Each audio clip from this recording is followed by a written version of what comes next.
تو ہم اگر آپ سے پیار کرتے ہیں تو کوئی بڑی بات نہیں ہے. حضور سے میں نے اس دن بھی بیان کیا کہ جب 4 گروہوں کا جھگڑا ہو گیا کہ حجر اسود کو کون اٹھائے گا, کون رکھے گا اوپر, تو حلف الفضول پہ, تو کہا کہ آپس میں لڑ پڑے.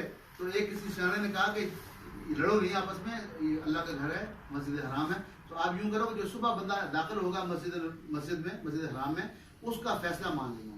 تو جب صبح دیکھا تو حضور چلے آ رہے تھے, اللہ کا کرنا تھا. تو انہوں نے جو جملہ بولا وہ بڑا شاندار تھا.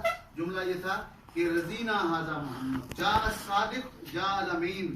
یہ نبوت سے پہلے کی باتیں کر رہا ہوں میں کہ صادق آ گئے, امین آ گئے, ہم راضی ہو گئے, محمد آ گئے. یعنی کہ آپ یہ دیکھیں, یہ ان کا اسٹائل تھا. اور کیا خوبصورت آپ افسر امان صاحب نے بھی پیش کیا جو اپنا مقالہ اس میں, کہ UN کا جو چارٹر ہے وہ حجۃ الوداع کے خطبے سے لیا گیا. حجۃ الوداع کے خطبے اصل وہ وہاں سے لیا گیا ہے. اس میں اور حضور نے یہ تک فرمایا کہ جو خود کھاؤ, جو خود پہنو, وہ غلاموں کو کھلاؤ اور غلاموں کو پہناؤ. یہ آخری بات ہے. آج ہم اپنے ملازمین کو وہ نہیں کھلاتے جو خود کھاتے ہیں, وہ نہیں پہناتے جو ہم خود پہنتے ہیں. تو جو روشنی ہے, اصل روشنی, وہ میرے محمد صلی اللہ علیہ وسلم کی دی ہوئی ہے. باقی جو آپ کو روشنیاں نظر آتی ہیں وہ چوروں کی لالٹینیں ہیں جو دوسروں کا مال دیکھتی ہیں, دوسروں کی چیزوں پر نگاہ رکھتی ہیں اور اپنا چوری کرنے کے لیے, ڈاکہ مارنے کے لیے اپنا وہ معاملہ جو چلاتی ہیں. حضور صلی اللہ علیہ وسلم کی محبت دیکھیں. جب غزوہ حنین میں آپ کو فتح ہوئی تو جو مال غنیمت تھا اس کے بٹوارے کا جب وقت آیا تو مکے والوں کو تھوڑا سا یہ ہوا کہ ہر چیز ہم لے جائیں, تو وہ لے رہے تھے. تو مدینے والوں نے, انصاریوں نے تھوڑا سا گلا کیا. وہ گلا جب حضور کو پہنچا کہ اپنوں میں شاید بانٹ رہے ہیں, تو حضور نے خطبہ دیا صلی اللہ علیہ وسلم. عام سی بات کر رہا ہوں, بچوں میں کلاسوں میں پڑھتے ہیں. خطبہ دیا اور اس میں کہا کہ ان کے احسانات یاد دلائے کہ مدینہ والوں, انصاریوں, تمہارے یہ ایک احسان گنا, تمہارے یہ مجھ پر احسانات ہیں. اور پھر کہا کہ لیکن یاد رکھو میرے بھی یہ تمہارے پہ احسانات ہیں. لیکن اشارہ کرنے کے بعد آپ نے فرمایا صلی اللہ علیہ وسلم کہ دیکھو کہ کیا تم اس پر راضی نہیں کہ یہ مکے والے مال دولت اور بھیڑ بکریاں لے جائیں اور تم اللہ کے رسول کو لے جاؤ. اب آپ دیکھیں اس کے بعد اور کیا بات ہوتی ہے کہ تم اللہ کے رسول کو لے جاؤ. تو اس پر انہوں نے کہا کہ ہم راضی ہو گئے, لوگ عابدہ ہو گئے, لوگوں نے بڑا پیار کیا آپ سے. تو بات یہ ہے کہ اصل روشنی کی میں بات کرتا وہ جناب رسول اللہ صلی اللہ علیہ وسلم نے دی ہے. اور یہاں تک کہا, ہم تو مسلمانوں میں آپس میں لڑ رہے ہیں نا, ایک دوسرے سے بچ کے نکلنا بڑا پڑے, ہم مارا ماری پہ آ گئے. حضور نے کہا من صلی صلاتنا واستقبل قبلتنا فذلک المسلم.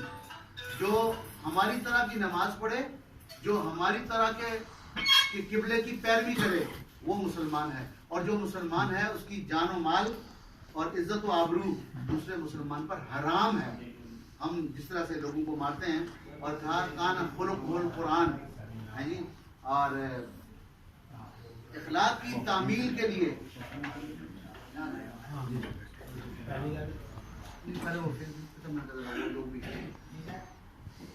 تو کہا کہ اخلاق کی تعمیل کے لیے, آج کا جو عنوان ہے اخلاقیات یا حضور اخلاقیات کی تعمیل کے لیے حضور نے فرمایا میں تشریف لایا ہوں. اور قرآن کہتا ہے قولوا للناس حسنا, لوگوں سے بہترین بات کرو, بات بھی بہترین کرو. اور کہیں کہا کہ راستے کا پتھر ہٹاؤ, نیکی ہے. اور کہیں کہا مسلمان سے مسکرا کر بات کرنا بھی نیکی ہے. اور کہیں سرکار نے فرمایا واللہ لا یؤمن, اللہ کی قسم وہ مومن نہیں, اللہ کی قسم وہ مومن نہیں. 3 دفعہ فرمایا تو صحابہ پریشان ہوئے, کس کو مخاطب کر رہے ہیں؟ آپ نے فرمایا ہر اس شخص کو کہ جو خود تو کھا کر سوئے اور اس کا پڑوسی بھوکا سو جائے.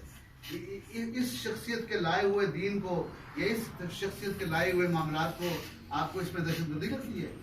آپ کہہ سکتے ہیں. آپ فرمایا کہ مسلمان نہیں, الخلق و عیال اللہ, مخلوق اللہ کا کنبہ ہے, یعنی کہ مخلوق اللہ کا کنبہ ہے. اور کہا یہ حدیث قدسی ہے کہ اور فردر فرمایا آپ صلی اللہ علیہ وسلم نے, اللہ فرماتا ہے میں اس سے بہت زیادہ پیار کرتا ہوں جو میری مخلوق سے پیار کرتا ہوں. مخلوق سے رگوں میں وہ لہو باقی نہیں ہے, وہ دل وہ آرزو باقی نہیں ہے, نماز و روزہ و قربانی و حج یہ سب باقی ہیں, تو باقی نہیں ہے.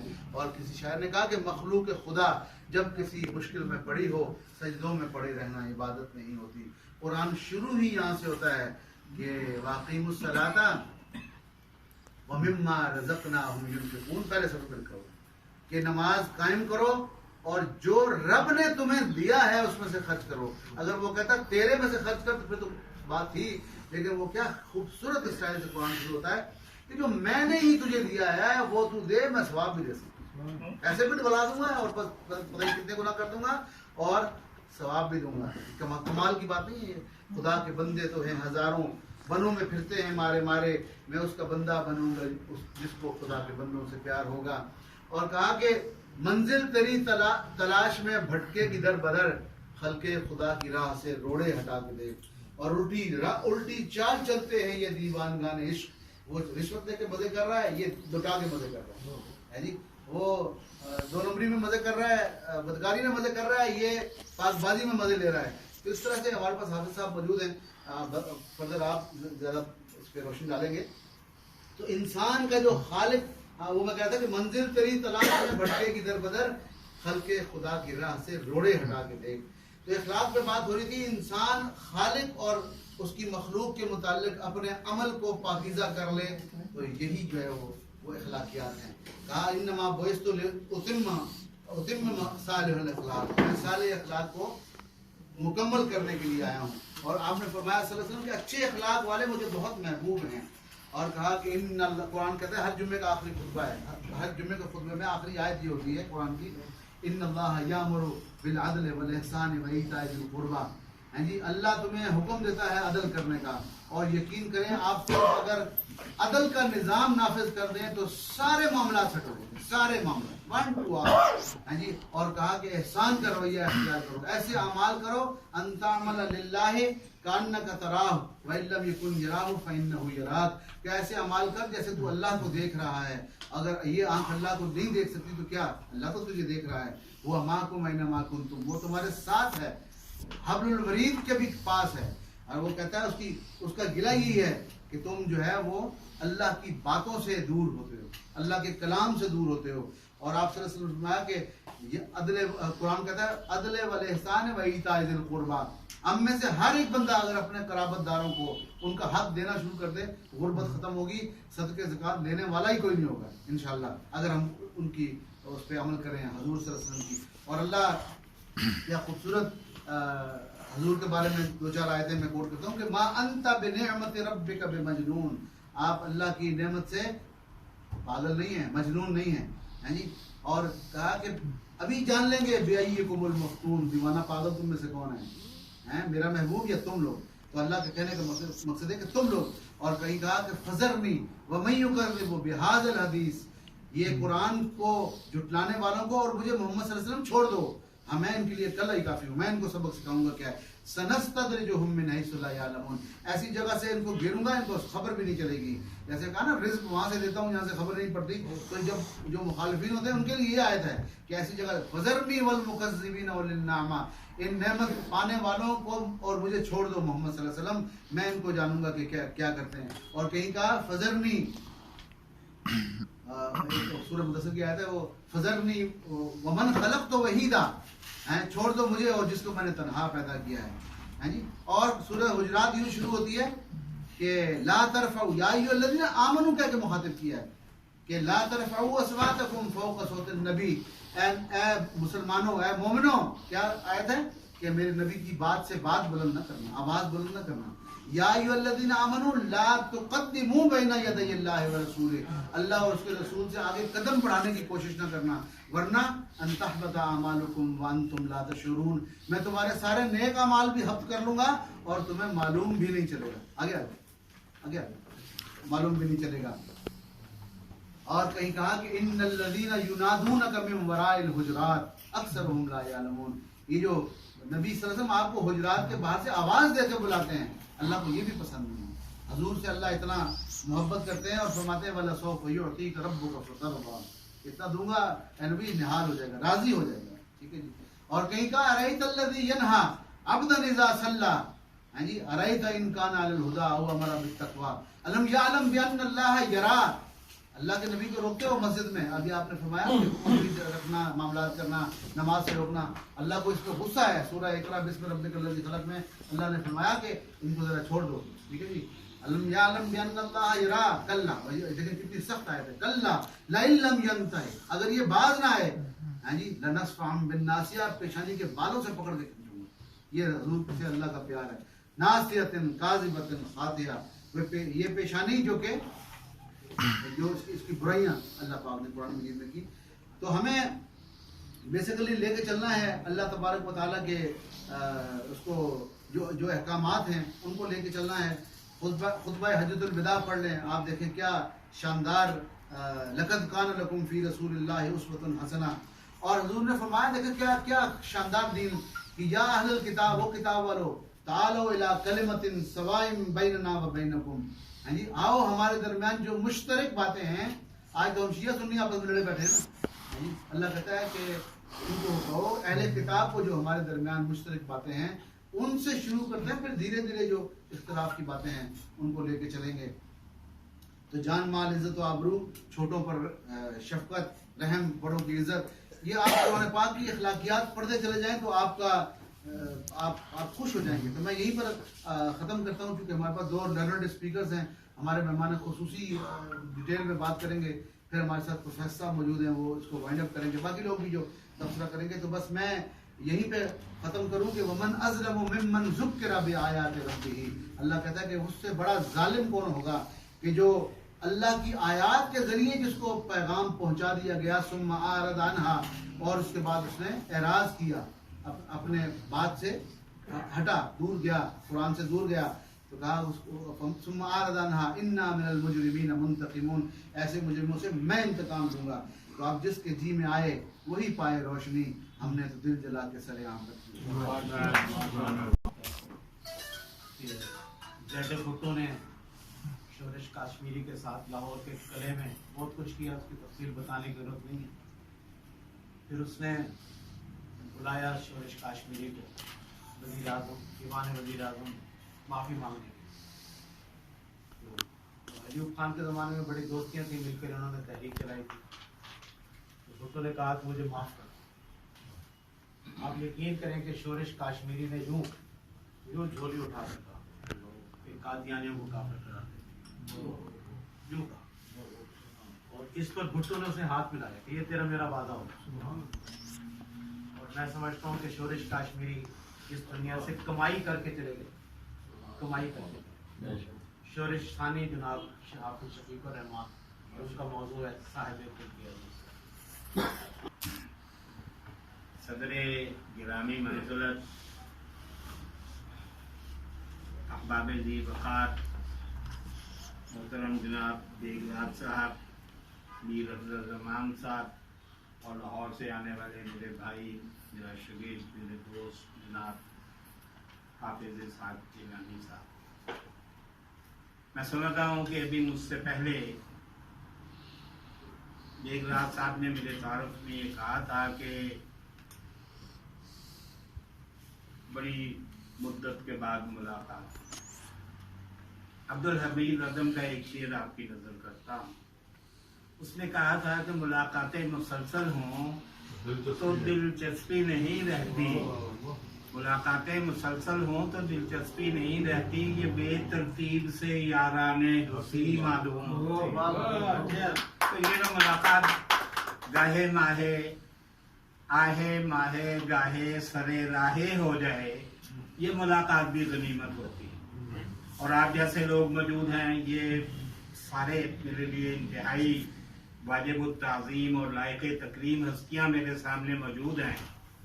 تو میں سمجھتا ہوں آپ لوگوں کا وجود ایک غنیمت ہے. احسان دانش کا ایک شعر ہے کہ اس نے کہا تھا کہ ہے غنیمت کہ سسکتے ہیں ابھی چند چراغ, ہے غنیمت کہ سسکتے ہیں ابھی چند چراغ, بند ہوتے ہوئے بازار سے کیا چاہتے. ڈاکٹر صاحب نے فرمایا تھا کہ یہ کورونا کی وجہ سے چند لوگ یہاں موجود ہیں. کورونا کی جو دہشت ہے, اس کا خوف ہے, اس کی وجہ سے حاضری کرنا ہے. میں یہ سمجھتا ہوں کہ اگر چند باشعور پڑھے لکھے well read well educated and well informed لوگ وہ 15-20 بھی ہوں تو وہ 1 ملین مارچ جس سے ایک سیاسی لیڈر خطاب کر رہا ہوتا ہے اس سے افضل ہوتے ہیں، اس سے بہتر ہوتے ہیں. پڑھے لکھے لوگوں کا موجود ہونا جو ہے وہ زیادہ ضروری ہوتا ہے. آج کا موضوع چونکہ حضور اکرم صلی اللہ علیہ وآلہ وسلم کی سیرت کے ایک اہم پہلو خلق عظیم کے حوالے سے، یہ خطاب اللہ کا دیا انک لعلی خلق عظیم، کہ آپ کو خلق عظیم کی مسند زرنگار پر متمکن اور فروخش کیا گیا ہے. ماضی میں اس سے پہلے کسی کو بھی نہیں کیا گیا. خلق، اخلاقیات، یہ انسانیت کی بنیاد ہے. اگر انسانوں اور جانوروں میں خط امتیاز کھینچا جائے تو پہلی بات ہمارے سامنے یہ آئے گی کہ ان کی کوئی اخلاقیات نہیں ہے. اخلاقیات اگر ہوتی ہیں، کوڈ آف ایتھکس اگر ہوتا ہے تو وہ صرف اور صرف انسانی معاشروں میں ہوتا ہے. اب خلق عظیم کا مطلب بنیادی طور پر یہ ہے کہ آپ ایک ایسی سوسائٹی کی تشکیل کریں. میر افضل زمان صاحب نے بڑی تفصیل سے آپ کے سامنے رکھا تھا کہ ایک ایسی سوسائٹی کی تشکیل کریں کہ جس سوسائٹی کے اندر آپ سب سے پہلا کام یہ کریں گے کہ آپ نظام انفاق کو بہتر بنائیں گے. نظام انفاق بہتر ہوگا تو نظام اخلاق بہتر ہوگا. اگر معاشرے میں معاشی ناہمواری ہوگی، اگر معاشرے میں طبقاتی تفریق ہوگی، اگر اونچ نیچ ہوگی، نشیب و فراز ہوگا، امیر غریب ہوگا، آقا غلام ہوگا، تو اس معاشرے کے اندر کبھی اخلاقیات پیدا نہیں ہوا کرتی، وہاں بغاوت ہوا کرتی. کہنے والے نے کہا تھا کہ غربت کی کوکھ سے 2 ہی چیزیں جنم لیتی، یا تو باغی پیدا ہوتے ہیں یا انقلابی پیدا ہوتے ہیں. آج ہم دیکھ لیں کہ نبی اکرم صلی اللہ علیہ وآلہ وسلم نے کیا کیا.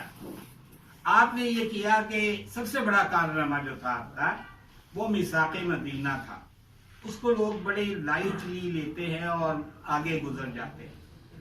یہ الخلق و عیال اللہ کا بھی دیباچہ تھا، اس کی بھی تمہید تھی، اس کا بھی پریمبل تھا، اور اس میں یہ بتا دیا کہ میں تمام انسانیت کے لیے مواخات کا ایک پیغام لے کر آیا ہوں.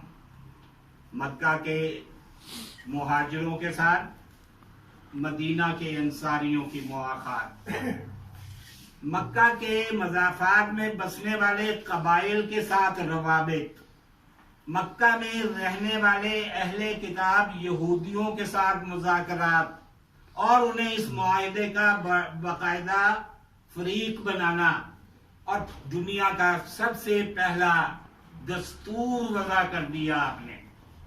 یہ دنیا کا سب سے پہلا ریٹن تحریری دستور تھا. اس سے پہلے انسانی معاشرے میں ہمیں کوئی دستور نہیں ملتا. ماضی کے مزارات میں ڈھونڈنے جائیں تو حموراتی کی باتیں ہوتی ہیں. کچھ یہ بتایا جاتا ہے کہ کسی دور میں کلدانیوں نے میخوں سے پتھر کی چٹانوں پر کوئی تحریر لکھی تھی، وہ دستور کی شکل میں موجود تھی. ایتھنز اور اسپارٹا کی چھوٹی چھوٹی ریاستوں میں بھی کچھ دستوری شکلیں جو ہیں وہ سامنے آئی تھیں. لیکن حضور اکرم صلی اللہ علیہ وسلم نے عالمگیر پیمانے پر، انٹرنیشنل لیول پر، بلکہ یونیورسل لیول پر ایک دستور وضع کیا میثاق مدینہ کی شکل میں، اور انصار اور مہاجرین کے درمیان جو ہے مواخات قائم کی. دستور، لیجسلیشن، کانسٹیٹیوشن بنانا، اس کی طرف تو اس زمانے میں کسی کا دھیان بھی نہیں تھا، خیال بھی نہیں تھا. کسی کے حاشیہ خیال میں بھی بات نہیں تھی کہ انسانوں کو کسی ایک ضابطے کا، کسی ایک قانون کا، کسی ایک دستور کا پابند کیا جا سکتا ہے. یورپ میں اس کے